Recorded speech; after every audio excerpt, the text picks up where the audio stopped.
Bonjour à tous. Eh bien, prenons un instant aujourd'hui pour lire et méditer un passage du livre du ciel de Luisa Picaretta. Au nom du Père qui m'a créé, du Fils qui m'a sauvé et au nom du Saint-Esprit qui me sanctifie. Amen. Jésus, je m'immerge en toi, dans ton acte unique et éternel d'amour, dans ta divine volonté, dans cette grande mer de ta lumière, de ton sang, de tes mérites, de ta divinité, de ta volonté, de ton humanité, de tes attributs divins, de tes œuvres divines. Il y a tout dans cette grande mer. Je m'y plonge, je m'unis à toi, Jésus, je m'identifie à toi, je me consume en toi, je fonds ma volonté dans la tienne, je la fusionne dans la tienne. Et Jésus, je t'appelle dans ma vie, je t'appelle comme tous les jours dans mon cœur. Je t'en fais l'offrande, Seigneur. Occupe-toi de mon âme. Viens nettoyer mon cœur, le purifier, l'embellir, le sanctifier, l'ennoblir. Viens y retirer tout ce qui te déplaît, tout ce qui résulte de ma volonté propre.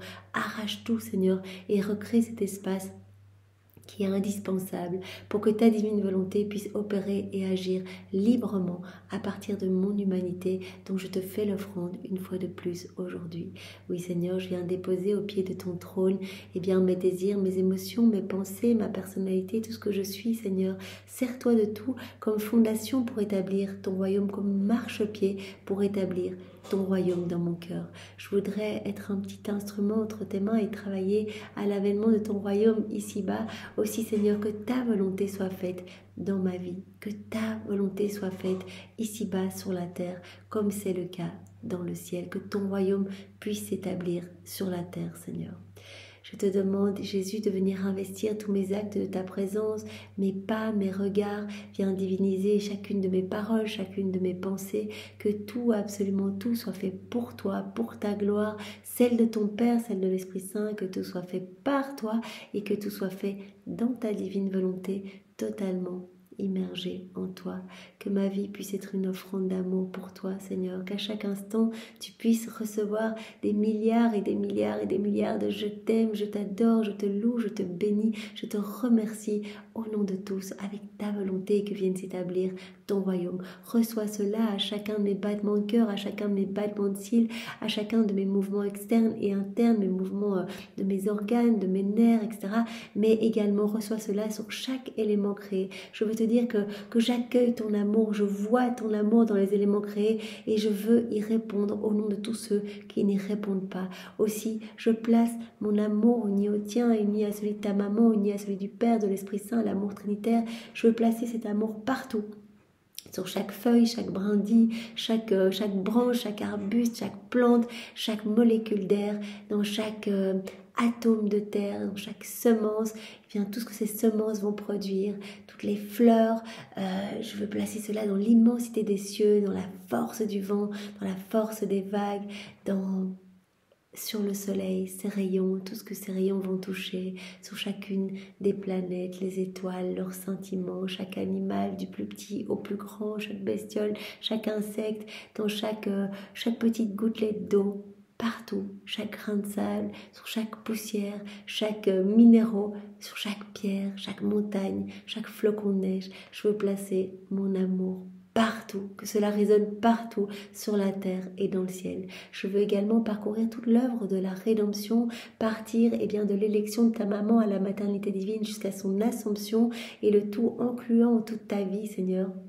Et je veux partout placer mon amour dans tout ce que vous voyez, toi et ta maman, sentez, toucher, respirer, manger, piétiner, trouvez partout mon amour uni au vôtre. Je veux également tenir compagnie à la divine volonté dans chacun des sacrements. C'est 7 sacrements où tu l'as dit, Jésus à Louisa, que le Saint-Esprit gémit de solitude, d'isolement dans ces sacrements. Je veux placer mon amour dans chaque sacrement et particulièrement le Saint-Sacrement. Seigneur, je veux me trouver avec toi dans tous les ciboires, dans tous les tabernacles, dans toutes les hosties consacrées.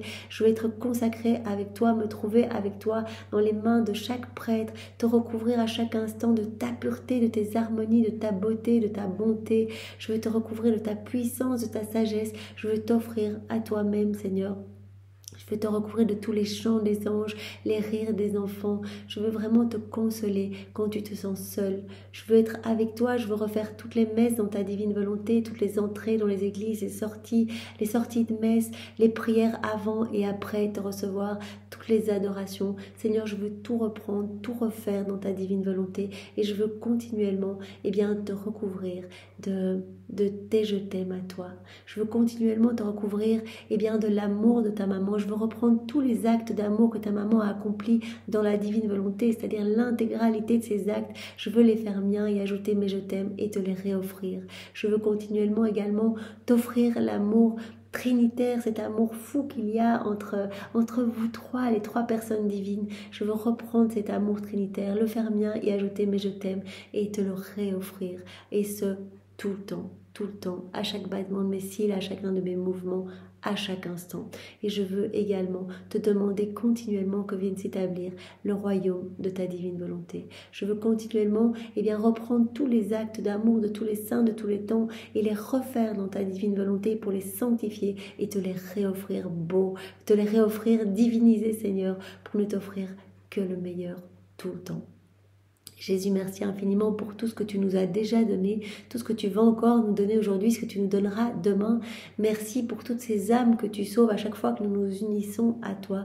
Merci pour ce grand don de la vie dans la divine volonté et toutes ces connaissances tellement riches, toutes ces vies divines que tu sors de toi pour que nous puissions nous en abreuver et grandir à ta ressemblance. Merci infiniment, Jésus, avec tes propres remerciements.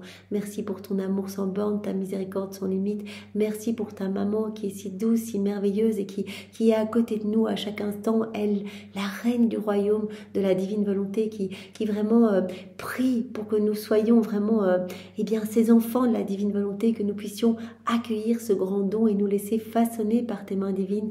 Elle nous réoriente à chaque fois pour nous remettre sur tes genoux, pour nous placer dans ton cœur, pour que nous soyons brûlés par les flammes de ton amour, que nous devenions à notre tour pur amour, que nous devenions ces torches brûlantes et vibrantes de ta lumière et de ta tendresse, Seigneur, et que cela déborde de notre cœur, de notre humanité et bien sûr toutes les âmes. Alors merci pour elle, merci Jésus de nous l'avoir donné et je veux vous recouvrir l'un l'autre, bien sûr de votre amour respectif. Jésus maintenant, parle à travers ma bouche, dispose nos cœurs, viens nous entourer de ta lumière, donne-nous vraiment ta sagesse et ton intelligence, que nous puissions comprendre tous ces mots bénis qui sont les tiens et que nous puissions vraiment les digérer. Jésus, tu nous parles de digestion de ces petites bouchées de lumière pour que nous puissions après être appelés à les mettre en pratique, être amenés à nous unir à toi continuellement pour que nos actes ne soient plus humains mais deviennent divins et éternels. Alors aide-nous Seigneur, aide-nous, dispose-nous et que vraiment ce moment puisse parfaitement te glorifier et sauver des âmes. Viens, Esprit Saint, viens, par la puissante intercession du cœur immaculé de Marie, ton épouse bien-aimée. Viens, Esprit Saint, viens, par la puissante intercession du cœur immaculé de Marie, ton épouse bien-aimée. Viens, Esprit Saint, viens, par la puissante intercession du cœur immaculé de Marie, ton épouse bien-aimée. Et Jésus, c'est toi qui parles à travers ma bouche. Voilà, que ce moment, soit toi qui le fasses en moi, en chacun de nous. Voilà Seigneur, que ce moment puisse vraiment te plaire et réjouir le ciel et la terre. Alors le passage que nous allons méditer est celui du 9 juin 1929. Nous sommes dans le volume 26 et c'est notre sœur Louisa qui parle. Mon abandon dans la divine volonté est continu. Et sa lumière éclipse tellement ma petite intelligence que je ne peux maintenant penser qu'à une vérité à la fois concernant la divine volonté. Tellement de lumière. Cette lumière éclipse tout, comme elle dit. Cette lumière éclipse ma petite intelligence que je ne peux penser qu'une vérité à la fois. C'est tellement grand, c'est tellement beau. Mais ce qui est intéressant, c'est sa première phrase. Mon abandon dans la divine volonté est continu. Mon abandon est continu. Tous mes actes sont immergés, sont faits en union avec Jésus. Et il n'y a que dans cette continuité, acte après acte, on laisse Jésus vivre en nous, et bien que sa vie va pouvoir être pleinement divine en nous en fait. À chaque fois qu'on s'unit à Jésus, on fait grandir cette vie divine. Donc quand on s'unit continuellement, Jésus va nous amener à avoir une vie toute divine, à être comme un autre Jésus sur la terre, à être comme un écho de la Trinité, une image de lui-même. Louisa, elle est à ce 4e niveau de vie dans la divine volonté. Et plus je pense à elle, plus elle se fait belle et majestueuse à mes yeux, et avec un amour indicible, plus qu'une tendre mère, elle ouvre son sein de lumière, donc la divine volonté, et elle donne naissance à une lumière. Voilà, comme Jésus nous en parlait dans le volume 25, chaque vérité est une naissance engendrée par le sein du Père, en fait. C'est vraiment, c'est quelque chose de divin qui sort de Dieu pour nous faire grandir, pour vraiment que nous devenions tous des saints. Donc c'est vraiment une vie divine, c'est une naissance engendrée. C'est une naissance engendrée par la Trinité pour nous. Plus qu'une tendre mère, la divine volonté ouvre son sein de lumière et elle donne naissance à une lumière où elle enferme sa petite fille. Donc dans cette vérité, elle va donner naissance à une vérité qui va être tellement lumineuse que Louisa se sent comme enfermée dans cette lumière. J'étais dans cet état lorsque mon doux Jésus me dit « Ma fille, chaque souffle est la vie du souffle suivant, si bien que celle qui respire commence par inspirer avant d'expirer complètement. » Donc Jésus dit à Louisa « Regarde dans la respiration est continue, sinon l'âme ne serait plus en vie si la respiration s'arrêtait. Une respiration appelle une suivante respiration, une inspiration appelle une expiration, etc. On peut dire que le souffle a sa vie et donne la vie à la créature parce qu'il est continu. Ils sont si étroitement unis entre eux qu'ils sont inséparables. C'est la même chose pour le battement de cœur. Un battement appelle la vie du battement suivant. Voilà, c'est parce que les battements sont continus que nous sommes en vie. Donc vraiment, Jésus nous parle de cette importance de faire des actes, d'être abandonné de manière continue, continuellement d'être abandonné dans sa divine volonté. Vraiment de continuellement l'appeler en fait, pour que cette vie puisse être totalement formée en nous, que cette vie divine puisse être totalement en nous, que Jésus puisse prendre toute la place en nous, que sa divine volonté puisse être totalement souveraine en nous. Un battement appelle la vie du battement suivant et le battement continu forme la vie, si bien que lorsque la respiration et le battement cessent, la vie s'arrête. Telle est l'âme qui agit et vit dans ma divine volonté. Elle agit continuellement en union avec Jésus. C'est pour cela que Jésus nous appelle à cette constance. Si aujourd'hui je fais les actes dans la divine volonté, je suis très concentrée, etc. Et puis pendant un mois j'en fais plus, il n'y a pas on ne fait pas grandir de manière continue. Quelque part, en nous replongeant dans notre volonté propre, on détruit un peu le beau travail de lumière que Jésus est en train d'opérer dans notre cœur. Donc il nous demande vraiment cette constance pour que cette vie divine puisse croître en nous, en fait. Il nous appelle vraiment à cet acte continu, en fait, être continuellement unis à lui, dans cette union transformante et sanctifiante. Telle est l'âme qui agit et vit dans ma divine volonté. Son identification, sa proximité avec la divine volonté sont si grandes qu'elles dépassent celles de la respiration et des battements de cœur. Par conséquent, les actes accomplis dans mon divin fiat sont semblables à des respirations. Donc, acte après acte. Cela doit vraiment se suivre. On doit être continuellement en union avec Jésus. Comme les respirations, se suivent. S'il y a une respiration puis on n'a plus après, on meurt. Comme un battement de cœur, on appelle un suivant. S'il n'y a pas cette continuité, on est appelé, on meurt. Ici, acte après acte, on fait grandir cette vie divine en nous. S'il n'y a pas cette continuité, on ne fait pas grandir. On étouffe quelque part cette vie divine en nous quand on se replonge dans nos volontés propres. Donc vraiment, c'est important. Par conséquent, les actes accomplis dans mon divin fiat sont semblables à des respirations et des battements de cœur de la créature en Dieu, de telle sorte qu'elle devient la respiration divine. Et mon fiat, formant sa respiration, ils échangent ainsi mutuellement de la vie pour ne former qu'une seule vie. Voilà, Jésus nous parle de cette union de vie, en fait.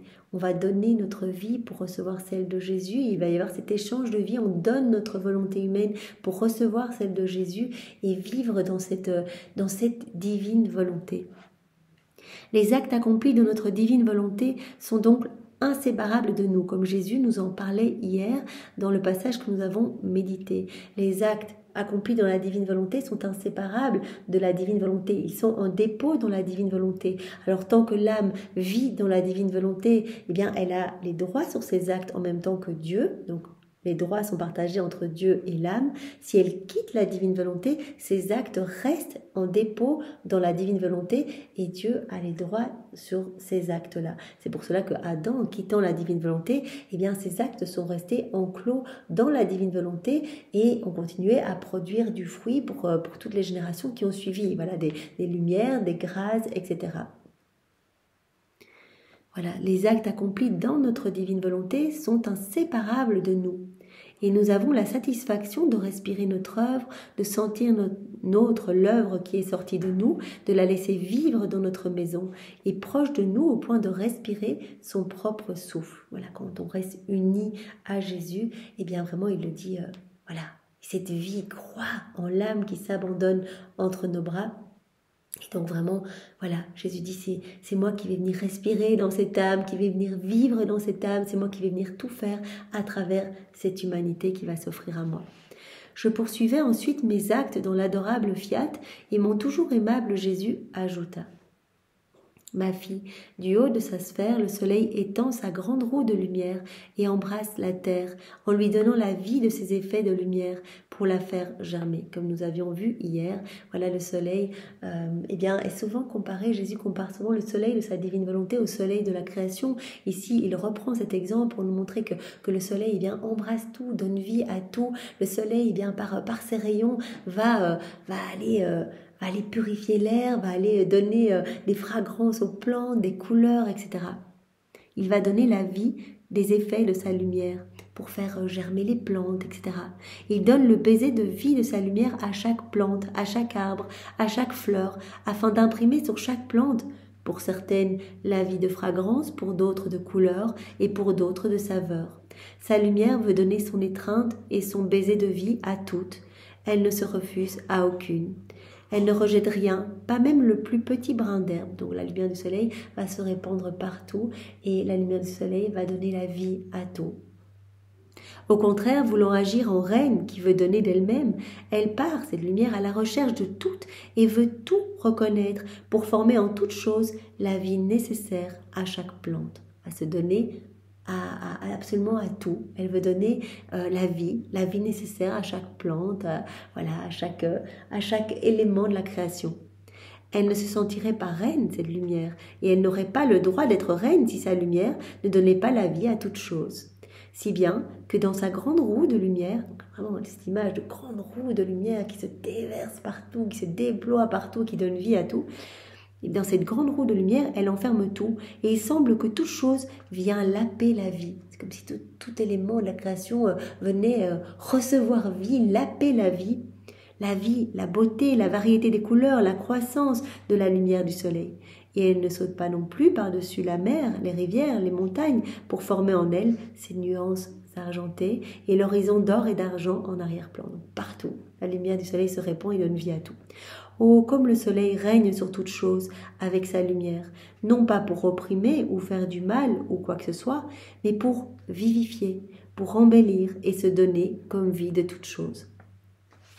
Il semble dire à tous dans son silence « Combien je vous aime, mon amour est aussi vaste que ma grande roue de lumière, mon amour pour la terre est substantiel et plein de vie, et jamais je ne change. Du haut de ma sphère, je suis toujours en place, je l'embrasse, je l'aime et je lui donne la vie. Je lui donne vie. » Donc voilà, cette immuabilité du soleil qui reste toujours à sa place et qui donne sans jamais se lasser, qui donne vie à tout et qui aime en fait, qui aime faire cela. La terre vit par conséquent dans la grande roue de sa lumière et chaque chose garde comme la bouche ouverte pour recevoir la vie et les effets de la lumière du soleil. Donc Jésus parlait de laper chaque élément de la création qui vient laper cette lumière du soleil, ou chaque élément de la création qui garde la bouche ouverte pour recevoir.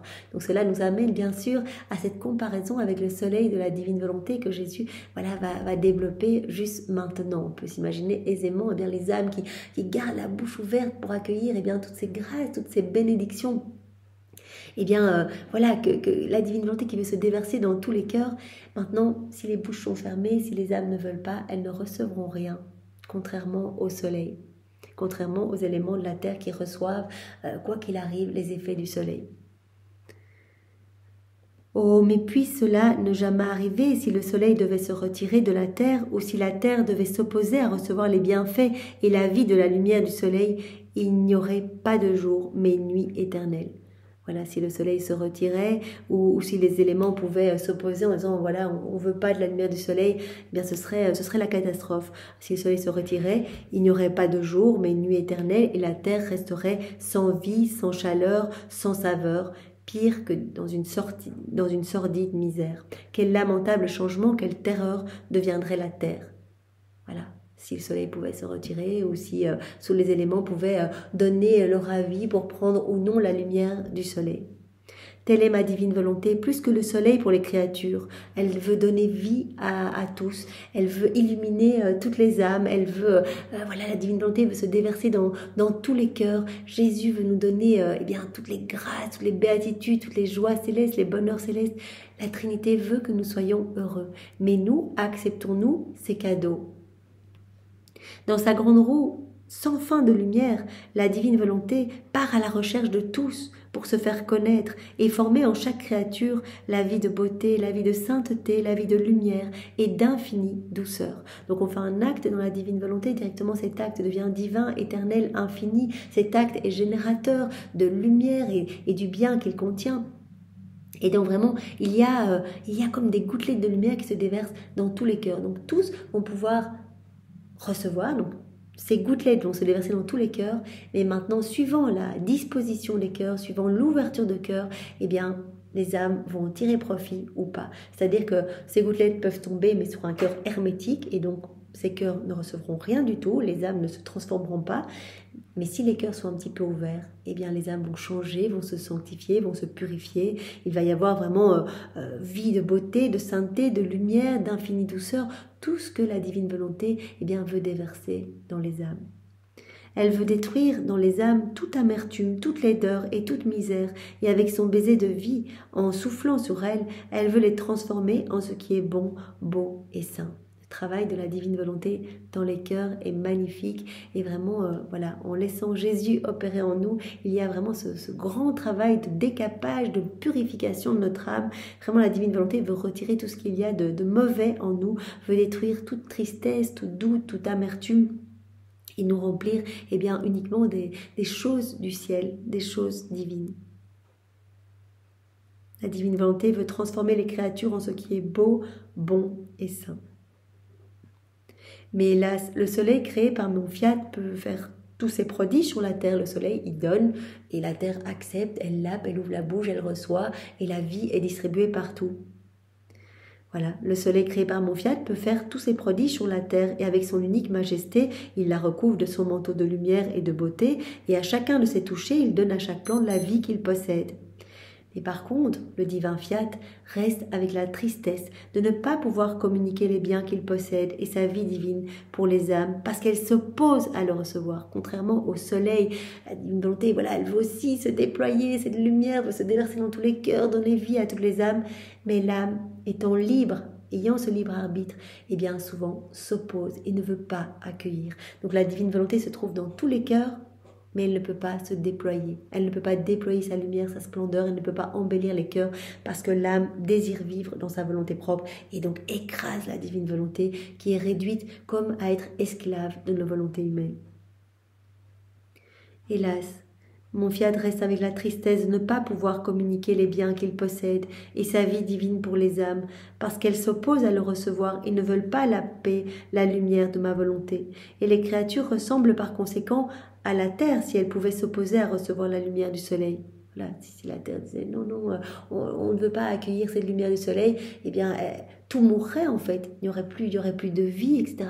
Eh bien l'âme qui refuse de laisser vraiment grandir cette vie divine en elle, qui étouffe la divine volonté dans son cœur, eh bien ressemble à cette terre desséchée en fait où il n'y a plus de vie. En pleine nuit, sordide et faible, et beaucoup d'entre elles sont effroyables à voir. Ma divine volonté déborde de tant de vie divine, de tant de beauté et de bien qu'elle veut leur donner. Elle voudrait se répandre pour enfermer les créatures dans son sein de lumière et faire de chacune d'elles un prodige de sainteté et de beauté, l'une plus belle que l'autre, pour former son ciel sur la terre. La vie dans la divine volonté, c'est déjà la vie des bienheureux, la vie du ciel, ici-bas sur la terre. Et la Trinité eh bien, veut nous rendre tous beaux, debout, revêtus des plus beaux joyaux du ciel, les enfants de lumière, propriétaires de tout, heureux, etc.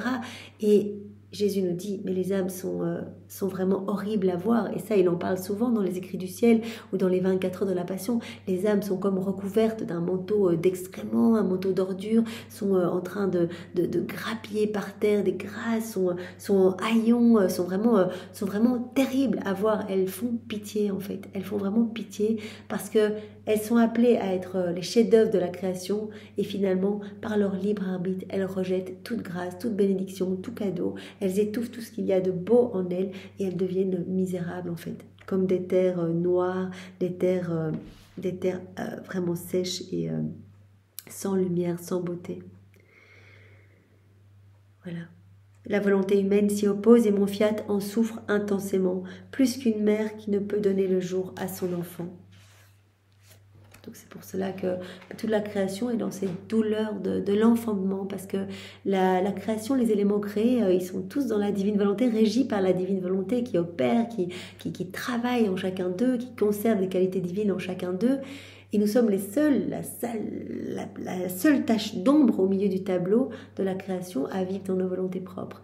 Et donc la création attend que l'homme revienne vraiment dans cette unité du divin fiat, du divin vouloir, et que vraiment l'homme soit à nouveau connecté avec les éléments créés, soit à nouveau connecté avec son créateur, qu'il y ait à nouveau cette harmonie entre le ciel et la terre.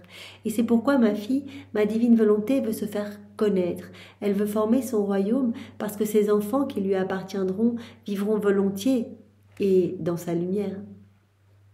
Vivront volontiers dans et de sa lumière. Ils garderont la bouche ouverte pour recevoir ses baisers, ses embrassements et ses affections pour former en eux sa vie divine. Voilà, donc Jésus dit, voilà pourquoi je suis tellement pressée de te donner toutes ces vérités pour former ce royaume en union avec toi, pour que ces connaissances puissent se propager, que des âmes puissent se laisser toucher et pour que mon royaume puisse petit à petit se réétablir sur la terre, pour que les hommes soient bien à nouveau, que les hommes soient heureux et qu'ils puissent, comme la paix, toute cette lumière divine, toute cette force, cette puissance, tous les attributs divins, etc. Parce que tout est à leur disposition, je veux tout leur donner, qu'ils se reconnectent à cette source de vie, à cette source intarissable de tous les biens, de tous les bienfaits, de toutes les joies, de tous les bonheurs célestes. Ils garderont la bouche ouverte pour recevoir ses baisers, ses embrassements et ses affections pour former en eux sa vie divine, la vie de la divine volonté. Et cela nous fait penser aussi quand Jésus nous demande de rester dans ses bras, rester dans sa divine volonté, c'est rester contre son cœur et être alimenté continuellement par ce souffle divin, cette haleine divine. Voilà, et donc ici, on peut s'imaginer aisément être dans les bras de Jésus et voilà, en fait, recevoir, rester la bouche ouverte et nous laisser vraiment remplir de tout ce qu'il y a de beau, de tout ce qu'il y a de saint, de tout ce qu'il y a de pur.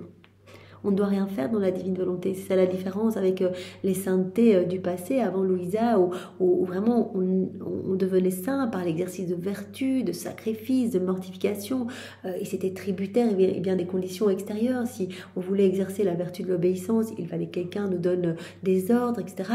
Si une personne voulait exercer la vertu du dépouillement, il devait se trouver dans telle ou telle situation ou de la patience, il devait se trouver dans une situation où sa patience était mise à l'épreuve, etc. Ici, Jésus dit, ce n'est plus vous, c'est moi qui vais opérer en vous. Donc, donnez-moi votre oui, et moi, je viendrai vous dépouiller, vous nettoyer, vous purifier, je viendrai vous rendre saint. Pas cette sainteté humaine, la sainteté même de mon Père, cette sainteté divine. Mais pour cela, vous devez rester dans ce martyre de l'attention, de m'appeler. Et cela rejoint le début de cet enseignement donné par Jésus. Vraiment, rester dans ce mouvement continu, en fait. Parce que la divine volonté, elle travaille partout. Donc, rester continuellement, à suivre les actes de ma divine volonté, à vous unir à moi, à prier, réparer au nom de tous, à faire vos rondes au nom de tous, à recevoir des vérités, etc. Mais restez dans ce mouvement continu, cet acte continu. La divine volonté, c'est un acte incessant, un acte continu. Restez dans ce mouvement, en fait. Ne vous arrêtez pas et ne retombez pas dans vos volontés propres. Alors oui, donc ils garderont la bouche ouverte afin de recevoir ces baisers, ces embrassements, ces affections pour former en eux sa vie divine. Alors oui, on verra les prodiges que mon vouloir sait et peut faire. Tout sera transformé et la terre deviendra le ciel.